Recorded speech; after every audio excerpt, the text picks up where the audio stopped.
one time. Cool. So for anyone that hasn't been following the project, give us a bit of a top line overview of it. Sure. So I mean, Battlefield Bad Company 2 came out earlier in March.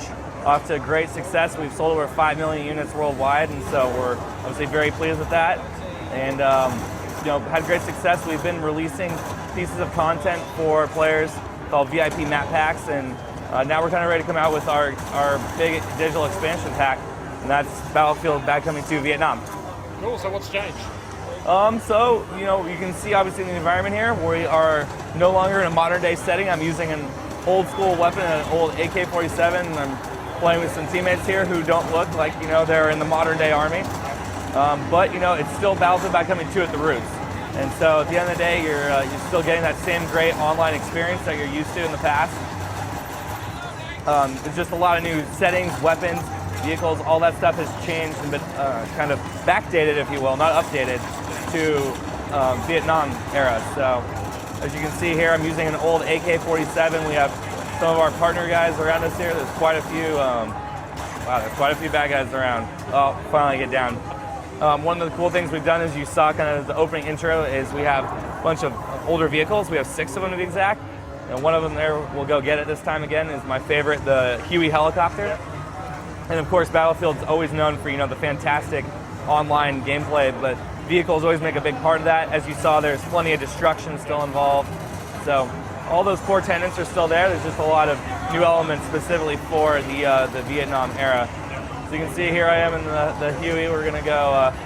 Maybe we're gonna go take the fight to the Viet Cong right here. I think I'm playing as. Oh, here we go. We got some.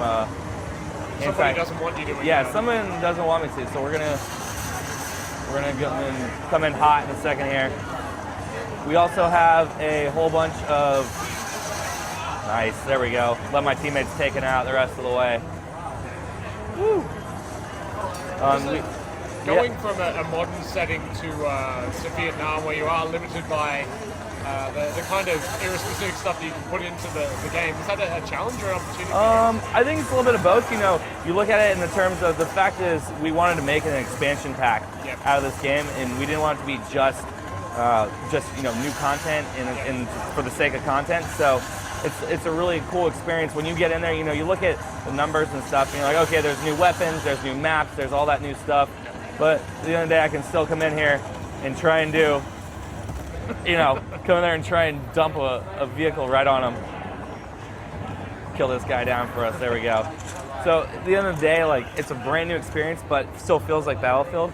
And one of the cool things that we have in the game, you have small things like we talked about the weapons, you have new vehicles. There's 4 new maps, which give you a lot of new area to go in and play around in. But together, it feels like a brand new experience. So you have these great things like, the destruction of the vehicles, but you're getting in there using different weapons, and it really just feels differently. And you get stuff. One of the big things I've taken away is the dense foliage. You can come in and you snipe, and it's very different. You can sit in a big pile of bushes and shoot guys, and no one can really see you. Then you move to a different pile and you shoot them again. And in the modern setting and with the weapons that we have in the regular version of Bad Company 2, it's not quite the same. So it just opens up slightly new gameplay elements. One of the cool things that we have with Battlefield.com, we have a blog, and we post every time we do a major change or update. We post a lot of those changes, what they are. Slightly tweaking or balancing weapons is a really big thing. Making sure that something seems like it's slightly over or underpowered, you can adjust it, you can tweak them and tune them. And so I think that's one of the big things. If you look even back before the game came out, the betas that we ran, giving people the option to give us feedback on a non-final game, and then see those changes in action when they finally load the disc in the tray. I think it's not only rewarding for those players, but it's also very beneficial for everyone in the whole experience. We come out with a game that's already had testing on it in ways like that. So the Battlefield team always has been highly respectful and receptive to the community. So even more so coming in with this title in this game, I think a lot of people are excited about it, and in a lot of ways it's a good nod back to a older game that we may have made a handful of years before. Yeah. So what are you showing here that's new?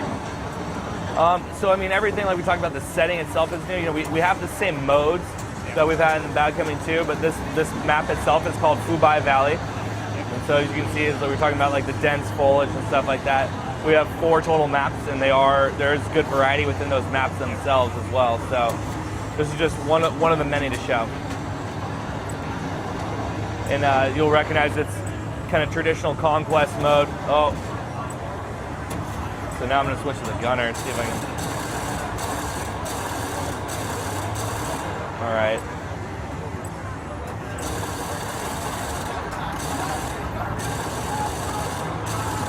You can see like the vehicles are still like very centered in the game, trying to take out this Huey helicopter from afar, and now I just overheated my gun.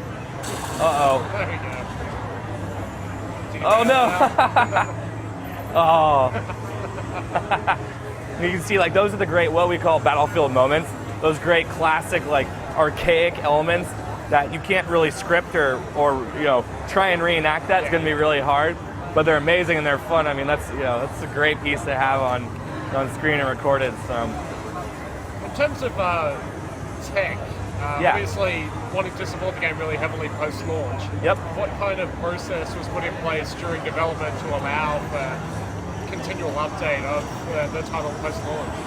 I mean, I think the first thing you're going to look at is what we did with the VIP map packs, and we rewarded a lot of our loyal customers, the guys that keep coming back, the ones that we know are going to be interested in the game, and we let them know that like, hey, all right, we're going to be giving you guys revised maps, like different modes that you played. For example, like Nelson Bay was a really cool map that people liked, and we opened it up to a different mode that you can now try it in a different scenario. And obviously, the difference between Conquest or Squad Deathmatch or Rush, there's, we make different modes for a reason, and so give people good reason to come back and try new stuff. It's coming out on all 3 platforms that we support, so PlayStation 3, Xbox 360, and PC, and you'll be looking out for it later this winter.